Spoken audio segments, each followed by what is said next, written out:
Дэлхийд дахинд осол гэмтлээс шалтгаалсан нас баралтыг эндэх ёсгүй эндэгдэл буюу урьдчилан сэргийлэх бүрэн боломжтой эндэгдэл хэмээн үздэг. Осол гэмтэл тэр дундаа түлэгдэлт нь хүний амь нас, эрүүл мэнд, амьдралын чанарт үзүүлж буй хор хохирол нь эрсдэлтэй, аюултай гэмтлийн нэг юм. Түлэгдэлт гэдэг бол өндөр халууны нөлөөгөөр халуун зүйл, хүний арьсны давхаргыг хэсэгчлэн болон бүрэн гэмтээж амин чухал эрхтний үйл ажиллагааг алдагдуулахын зэрэгцээ хүний гоо сайхныг, хөдөлмөрийн чадварыг алдагдуулж цаашлаад амь насанд аюултай олон төрлийн хүндрэл гарахад хүргэдэг хүнд төрлийн гэмтэл юм. Түлэгдлийн үед арьс гэмтснээр хорсож өвдөх, хордлогонд орох, шингэн алдах шинж тэмдгүүд илэрдэг байна. Түлэгдэлт нь нийт осол гэмтэлд эзлэх хувь нь их биш ч гэсэн дэлхийд дахинд өвчлөл, нас баралтын хувь өндөр бөгөөд зөвхөн биеийн бус, сэтгэл санааны болон нийгмийн архаг нөхөж баршгүй үр дагавартай. Иймд түлэгдэлтээс сэргийлэх нь нэн чухал бөгөөд анхаарлын төвд байх шаардлагатай асуудал юм. Манай улсын хувьд осол гэмтлийн нийт нас баралтын 13%-ийг 5 хүртэлх насны хүүхдийн осол гэмтэл эзэлж байна. Бага насны хүүхдийн осол гэмтлийн тэргүүлэх шалтгааны нэг нь түлэгдэлт өвчин болоод байгаа бөгөөд 2016 оны байдлаар гэмтлийн эмнэлэг түлэгдэлтээр нийт 4059 үйлчлүүлэгч эмчлүүлснээс түлэгдсэний улмаас яаралтай тусламж авсны 63% буюу 2225 нь 5 хүртэлх насны хүүхдүүд байна. Гэмтэл цогог судлалын үндэсний төвийн 2016 оны тоон мэдээллээр 14.4%-ийг 5 хүртэлх насны хүүхдийн нас баралт эзэлж байгаа бөгөөд түүний 76.5% нь түлэгдсэн шалтгаанаар нас барсан байна. Түлэгдсэн шалтгаанаар нас барсан хүүхдүүдийн 77% нь халуун хоол цайнд, 23% нь халуун усанд түлэгдсэн бөгөөд түлэгдэн ирсэн хүүхдүүдийн дийлэнх нь 3 дугаар зэргийн түлэгдэлттэй ирдэг байна. Манай аймагт сүүлийн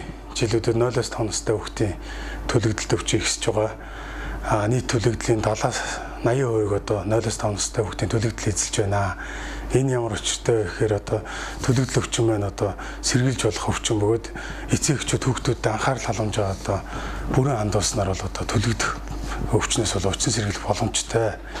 За түлэгдэл өвчнөөс урьдчилан сэргийлэхийн тулд халуун сав, ус уцлагч, тогоотой хоол цай зэрэг хүүхдийн гар хүрэх газраас хол тавих, халуун буцаж байгаа хоол цайнаас хүүхдэд хол байлгах, гал төлдөг бол 100% хүүхд ойр тосол байнга сэргийлэх, хаалт хийх, цахилгаан хэрэгсэл, эндүү арзаткаас бол хүүхдэд хол байлгах.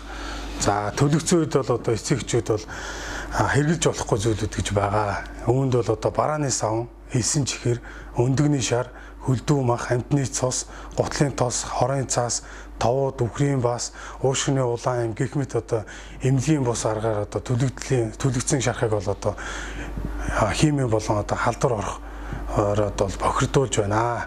Тийм болохоор одоо хүүхдэд түлэгдсэн тохиолдолд бол одоо цэвэр усанд бол харын сайтар угааж, ариун болтор боож, яралтай одоо төгөн тусламж 103, 70-54 103 уцтай ч бол одоо дуудах шаардлагатай. Бага насны хүүхэд түлэгдэхэд түлэгдлийн талбай нь багч, бие махбод арьсны физиологийн бүтцийн онцлогоос шалтгаалan гүн түлэгддэг учраас зайлшгүй эмнэлэгт хэвтэн эмчлүүлэх шаардлагатайгаас гадна энэ төрлийн гэмтэл нь насан туршид хөгжлийн бэрхшээлтэй болох, эрүүл мэнд гоо сайхан, сэтгэл зүгээр хохирч, ирээдүйд итгэхгүй амьдралтай болдог байна. Бага насны хүүхэд нь аюултай нөхцөлийг бүрэн гүйцэд ухамсарлах чадвар хязгаарлагдмал эсрэг хариу урвалыг гүйцэд хурдан үзүүлж чаддаггүйгээс аливаа аюулд илүү өртдөг.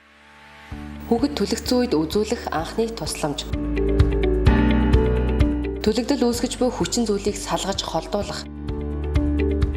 Түлэгцсэн хэсгийн хувцсыг болгоомжтой тайлах. Түлэгцсэн хэсгийг 10 минут хүйтэн усаар шавших.